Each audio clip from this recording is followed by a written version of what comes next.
What is going on, ladies and gentlemen? Maximus Keys back with a brand new episode of your favorite show, Genre Evolution. I hope everybody's having a great day today, and I know you're gonna find this video pretty interesting. But before we talk about the Jackson 5, I need everyone to like, subscribe, and share this video with everybody that you know. The Jackson 5 are one of the many groups that get acknowledged for their contributions to both the Motown label and the music industry as a whole. And they will also be considered the blueprint for many different groups that will come in the future who will follow in their footsteps, like New Edition, New Kids on the Block, and even Another Bad Creation. And everybody knows their classics, from ABC, to I Want You Back, to The Love You Save, and even I'll Be There. But there's always a question that has been daunting me for the longest time. Why were the Jackson 5 so popular compared to other young groups that came out in the late 60s and early 70s? And I'm going to be counting down top 5 reasons why they were, from the music, the business, and everything else that worked with it. So let's talk about it. Clocking in at reason number 5 is personalities.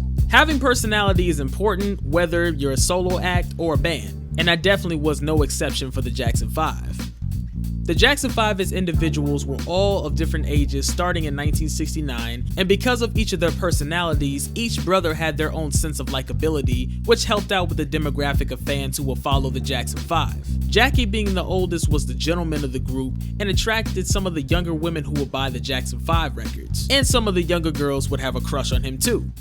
Tito was the most calmest and serious of the group that kept up the band's maturity as a band during interviews and performances. Marlon had a better sense of humor when it came to the group, and he was even labeled the silliest one of the Jackson 5, which reflected the way he sang and danced during live performances. Jermaine was the ladies' man. Because he was the middle child of the group, he was able to attract both younger female fans and older teenage fans as well. And by the media, he would also be considered one of the earliest black teenage sex symbols of the early 70s. And Michael was the young showman personality who had the moves of James Brown, but the energy of a young Sammy Davis Jr.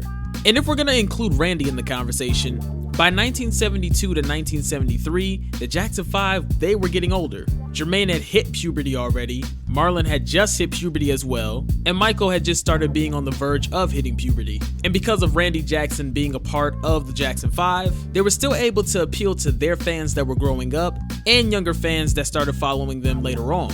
And you got to admit, Randy knew how to play them congas like crazy. Because of the fact that there were so many different personalities into one group, you're gonna have different types of people who listen to the music and who are gonna have their favorites, which would sell more records. And for every group, it's always like that, no matter the genre and no matter the style. Clocking in at reason number 4 is their image. Most groups in general, especially young groups of the late 60s and early 70s, will come out with a traditional image of dressing in unison. Young groups in particular, like the Osmonds did it, Jimmy Briscoe and the Little Beavers did it, and at one point the 5 Stairsteps did it. The Jackson 5 will fall into that in the beginning of their career. However, soon by 1970, when the ABC record came out, they would start dressing up into outfits that would fit their individual personalities, from bright colors to different hats and even psychedelic clothing. A couple of groups such as the DeFranco family and even the Osmonds didn't exactly jump onto that bandwagon. And it was because of that it helped make the Jackson 5 become more three-dimensional compared to a few other groups. Then at the same time, when the Jackson 5 did start dressing up in unison, each of their outfits still looked different from each other, which kept the aspect of being three-dimensional, which set them apart from other groups. 1970 to 1972, I feel, is their best era when it came to them wearing bright colors and psychedelic clothing. And with the clothes that they wore, they weren't exactly the typical R&B and soul group. I mean, yeah, the Jackson 5 were an R&B and soul group by genre, however, they will also be early advocates of the psychedelic soul era, which in itself was not a typical thing for R&B groups. Clocking in at reason number 3 is something that surprisingly a lot of people don't seem to mention when it comes to the history of the Jackson 5, instrumentation, specifically from Tito and Jermaine Jackson. And I think that's one of the many reasons on why the Jackson 5 stood out so much.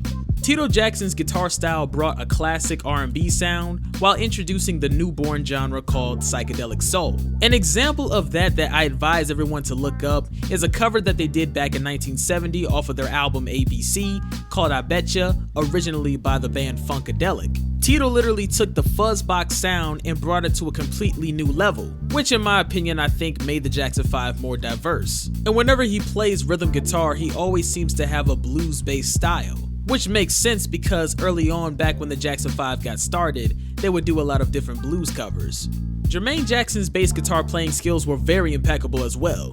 And I'm not even just talking about the early 70s. Back in 1969, when the Jackson 5 were doing performances, Jermaine was only 15 years old, playing like a grown man and singing like a grown man as well. And it was by the time when they signed to Motown, Jermaine Jackson would end up adopting the James Jamerson style of bass guitar playing. And after Jermaine would somewhat adopt that style, Jermaine's playing would never compare to any other bass guitarist from any other young group. And sometimes if you listen to the way he played live, he somewhat had the tendency of playing lead bass. An example of that would have to be a Jackson 5 performance from 1971 where they were performing a cover by Joe Cocker called Feelin' Alright. And if you're curious about that, I suggest you guys to look it up. But it was the true contribution that both Tito and Jermaine put in to make the Jackson 5 more than just a regular vocal group. And that's just simple facts. Clocking in at reason number 2 on why the Jackson 5 were so successful is a little thing that I like to call branching out. Now this reason might be shorter, however it is very important within this conversation. If there's one thing about the Jackson 5 that we do know is that they made music. However, that was not their only source of content that they had to create. Back in the early 70s, the Jackson 5 would also be involved in many different TV specials. And keep in mind, this is way before they became the Jacksons. They would of course appeal to their young fan base with their music and their merchandise, but they would appeal to families and different promoters with TV. And this also includes their cartoon special as well. Back in 1971, the Jackson 5 did a little special on TV called Going Back to Indiana, and on that special they did different skits, other performances, and even celebrity cameos.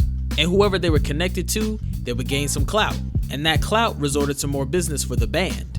Even in 1972, they had their own variety segment on live television where they would do skits and do their own performances as well for families and fans. And if you were lucky enough, you could probably make a cameo on another show. An example of that would have to be back in 1973 when they showed up on the Carol Burnett Show. And a lot of young groups at the time did not have the same sense of branching out. But hey, that's a part of the game. Coming in at reason number 1 on why the Jackson 5 were so successful is consistency. The Jackson 5 were one of the most hardest working bands in show business back in the late 60s and early 70s. And we all know about the live performances and tours that they would do on a very heavy basis. But one thing that is very commendable when it comes to the whole entirety of the Jackson 5's career is their consistent releases of albums. And I'm not talking about just group albums, I'm talking about solo albums that fit the brand as well. And there weren't too many young groups out there releasing multiple albums a year. Now we all know that they released their first record in 1969, but it was 1970 when the group would end up getting the ball rolling for more albums to release. In 1970, the boys would release 3 records the same year: ABC, third album, and the Jackson 5 Christmas. And side note, they were only just a few months apart. Then in 1971, they would release 3 albums as well, such as Maybe Tomorrow, Going Back to Indiana, the live album, and their greatest hits. Then towards 1972, the same year that they would release Looking Through the Windows, Michael would have 2 solo releases under Motown, such as Got to Be There and Ben. Then the same exact year of 1972, Jermaine would release his solo debut under Motown titled Jermaine. Then towards 1973, Jackie would end up releasing his own solo debut under Motown. Then Jermaine ended up releasing his second album in 1973 called Come Into My Life. Then Michael would end up releasing Music and Me the same year of 1973. And while all of these successful solo records were releasing, they were still releasing more Jackson 5 albums as a group, such as Get It Together, Skywriter, their live album in Japan, and even Moving Violation. The hard work and dedication that the brothers put into the music industry and entertainment as a whole is completely impeccable and commendable. And it explains their longevity as well as the reasonings on why the Jackson 5 ended up outshining a lot of different groups that came into the same scene as them. Their team understood business and took their talent into new heights, which is why to this day, they will forever be the GOATs of music. Thank you very much for watching to the end of this video, and thank you so much for pressing this video as well. I hope you all enjoyed it and I hope you all learned something as well. Please don't forget to like, subscribe, share this video with everybody that you know. Let's keep the conversation going in the comments section, and feel free to leave all of your opinions. Once again, thank you so much, and I will see you guys on the next video. Peace.